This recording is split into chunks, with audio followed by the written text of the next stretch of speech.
The stage of Ireland's Got Talent glowed brighter than anything the young boy from Mandaue City had ever seen in his life. He stood at the very edge of the spotlight, his thin figure outlined against the massive dark space of the audience. His jacket, a worn-out leather piece he found in a thrift shop years ago, hung loosely on his shoulders. It was old, cracked, and faded, but to him it was priceless, his symbol of Elvis, the man who inspired him when life felt too heavy. His shoes had holes at the sides, his jeans were frayed, and yet he stood proud, even while his hands trembled. Every step he took onto that stage carried memories of singing on Cebu's sidewalks for coins, of nights when his stomach growled with hunger, of the days when he believed dreams belonged only to the rich. But today he was here, a poor boy in a foreign land, finally given a chance to be seen. The theater fell silent as he adjusted the microphone.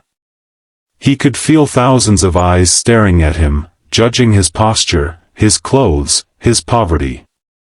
One judge leaned forward with a concerned expression, whispering that the boy looked like he hadn't eaten properly. Another judge sighed softly, already sensing a deep emotional story hiding behind his nervous stance. He swallowed hard, his throat tight with fear, but he breathed in and spoke in a soft, brave voice, telling them he came from Mandaue and dreamed of bringing back Elvis, even though life had always been difficult for his family. His honesty drifted across the silent room. For a moment, he wondered if he had said too much. But then he remembered his mother's words, telling him that talent means nothing if it isn't poured straight from the heart. He closed his eyes, took a deep breath, and let the first note escape from his chest. The sound surprised even him, full, warm, deep, almost echoing the tone of Elvis Presley himself. The effect was instant. One judge's eyes widened, another stood halfway out of their seat, and the audience murmured in disbelief. This was not a shy boy anymore. This was a voice carrying the weight of years of struggle, molded by hardship, sharpened by survival. As he continued to sing, his voice filled the massive hall with a presence far bigger than his small body. It was as if Elvis's spirit had slipped into him, reviving rock and roll right in front of the Irish crowd. The judges' faces shifted from shock to awe, and in that moment the poor boy from Mandaue learned something powerful. Dreams do not belong to the rich alone.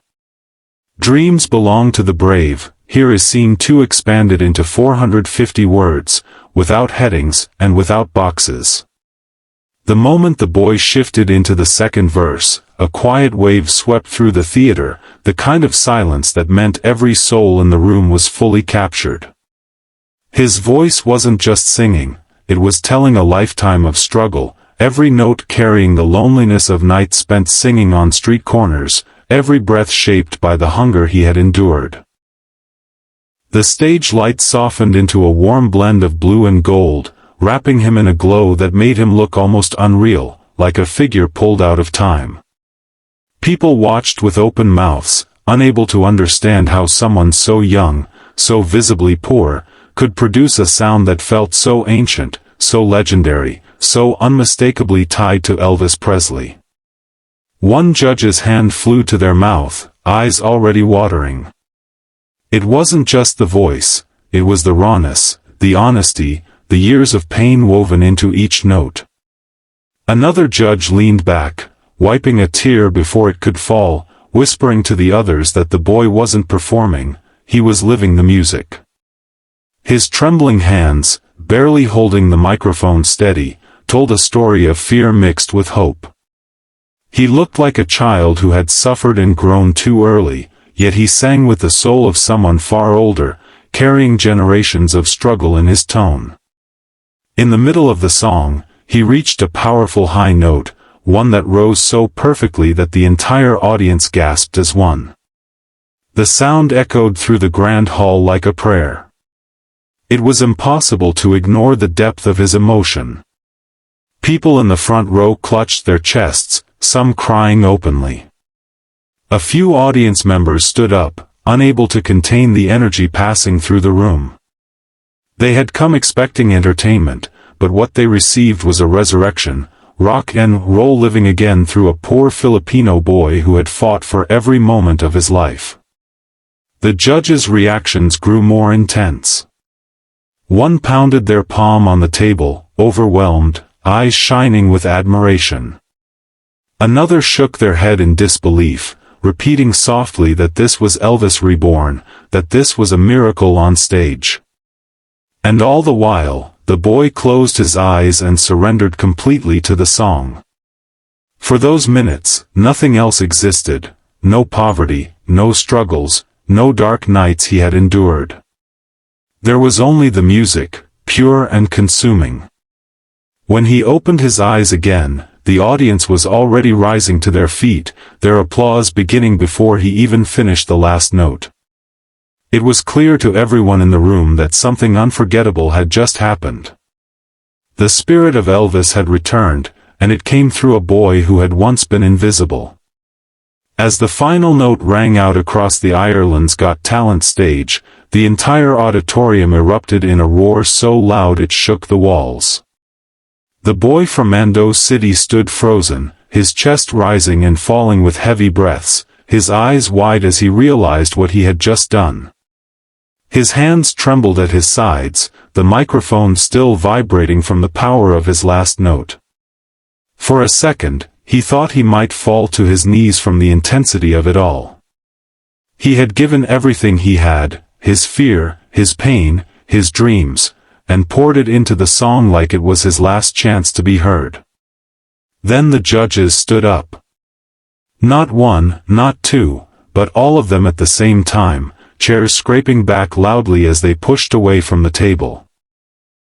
One judge rushed forward, unable to stay seated any longer. They climbed onto the edge of the stage, clapping their hands and shaking their head in disbelief. The crowd was shouting, screaming, cheering, stamping their feet. It was chaos, but the beautiful kind, the kind that only happens when people witness something once in a lifetime. Tears streamed down the face of another judge who could barely speak. Their voice cracked as they tried to talk, but emotion silenced them. The boy blinked rapidly, confused and overwhelmed. He had never been celebrated like this, not even once in his life.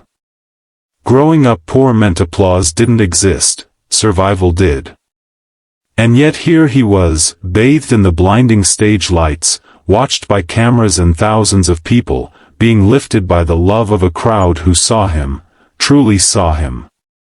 Then, without warning, one judge slammed their hands down on the golden buzzer with so much emotion that the entire room gasped.